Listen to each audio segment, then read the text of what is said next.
Encouraging entrepreneurship and creating avenues for capacity building amongst IDPs is definitely a way to go. And to take the conversation even further tonight, we have the Manager, Humanitarian and Resilience Programs, Action Aid Nigeria, Mr. David Haber. A pleasure coming on the news at 10 tonight.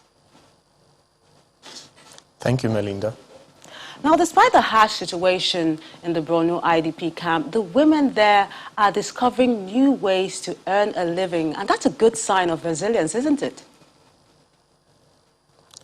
Definitely. You know, a crisis such as what you have in the Northeast is inherently a crisis, a development challenge crisis. So anywhere you find crisis, violent humanitarian emergencies arising from violence or civil wars of those kinds, you are dealing with a developmental challenge. And at the bedrock of this, you talk about the issues of poverty, you talk about the issues of lack of education and the likes. So for the people of Borno who are building themselves and adapting to the situation that they find themselves in, it's a beautiful thing because most times they do not have a livelihood. They cannot go out to the markets as they used to. They are in camps, they are in garrison towns, and so they are getting engaged and using their skills, the tradition that they have learnt and had over the years to improve themselves. And it's a beautiful thing that they are able to get support from government, from non-governmental organizations to better their lives. So you agree that it's a good thing to sustain this sort of initiatives? Definitely, I would advise every Nigerian to get a cap from Borno because you just get the best caps from Borno. But beyond getting the best cap from Borno, you know, this is about supporting those who are low and challenged at this time. You have women who have lost all of their livelihoods. They have been displaced.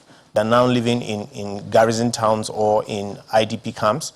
They do not have means to take care of their needs, and this has come as a lifeline. It's like having a hobby, and a hobby emerges as something that helps you to take control of your life and become better. And talking about support, what can organizations such as Action Aid and even the government do in this regard?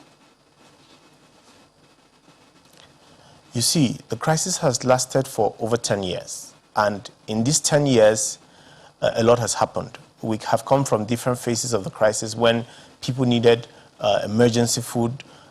We still need emergency food for a lot of people. There are people who needed emergency health care and the likes when people were displaced. Now, some people have been in IDP camps for over 10 years. So there is the need, people are developing a coping mechanism, and that is one of the things you see with the CAPs.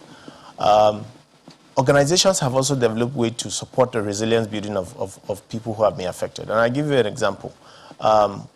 Many organizations such as Action Aid who provide support to IDPs are now buying from the IDPs. So if you have to distribute, for instance, say, a dignity kit that includes soap, includes a hijab, you engage and train the IDPs to be able to make these materials by themselves and include in the kit so that they are able to raise an income from that. Beyond that, IDPs are also supporting and creating access to market. And I can only call for the government and other philanthropic individuals to come in and also support in this drive. I like how you coined it, the coping initiative. So can anything go wrong with a program such as this? Yes, certainly anything that can be right can also be wrong. People can take advantage of people at this time. And, you know, because they do not have, you can see people do not have enough, they do not have, they are low, they are down, so people can price them out. People can also get them to engage in illicit trades and the likes. But definitely things can go wrong. And that is why we have different support groups, clusters that are working to see that the protection of the rights of people who are displaced and living in camps are protected. The government is also doing a lot. The government has set up an agency that is supporting the coordination of humanitarian and sustainable development issues. And there's a long way to go, but we're getting there.